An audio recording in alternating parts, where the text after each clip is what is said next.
আসসালামু আলাইকুম বন্ধুরা, আজকে ভিডিওতে আমি আপনাদেরকে মাত্র 10 মিনিটে গুঁড়া দুধ দিয়ে সুস্বাদু পায়েস রান্না করে দেখাবো। এর জন্য আমরা প্রথমে 250 গ্রাম পরিমাণে পোলাওর চাল ভালো করে ধুয়ে নিয়েছি। তারপর আমরা ধুয়ে নেওয়া পোলাওর চালটা প্রেসার কুকারে দিয়ে দেব। আমরা পায়েসটা প্রেসার কুকারে রান্না করব, তাই খুব তাড়াতাড়ি হবে। তো আমরা ধুয়ে নেওয়া পোলাওর চালটা প্রেসার কুকারে দিয়ে দিলাম। তারপর আমরা এতে দিয়ে দেবো 2 লিটার পরিমাণে পানি। পানি দেওয়ার পর আমরা এতে দিয়ে দেবো 10টা এলাচ। এলাচের পর আমরা দিয়ে দেবো ছোট 10 টুকরা দারচিনি এবং 10টা লং, 3টা তেজপাতা।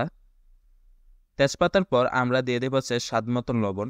লবণ দিয়ে আমরা প্রেসার কুকারটাকে বন্ধ করে দেব এবং 3টা সিটি আসা পর্যন্ত চালটাকে খুব ভালো করে সিদ্ধ করে নেব। 3টা সিটি আসার পর আমরা চুলাটাকে বন্ধ করে দেব। তারপর আমরা একটা বাটিতে নিয়ে নেব 250 গ্রাম পরিমাণে গুঁড়া দুধ। তারপর আমরা এতে দিয়ে দেবো 2 কাপ পরিমাণে হালকা গরম পানি।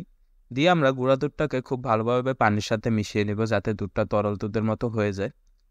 তো গুঁড়া দুধটা ভালোভাবে মেশানো হয়ে গেলে আমরা আগে থেকে সিদ্ধ করে রাখা চালের ভিতরে গুঁড়া দুধটাকে ঢেলে দেব। দুধটা দেওয়ার পর আমরা দুধটাকে কিছুটা মিশিয়ে নেব। তারপর আমরা এতে দিয়ে দেবো আধা কেজি পরিমাণে চিনি।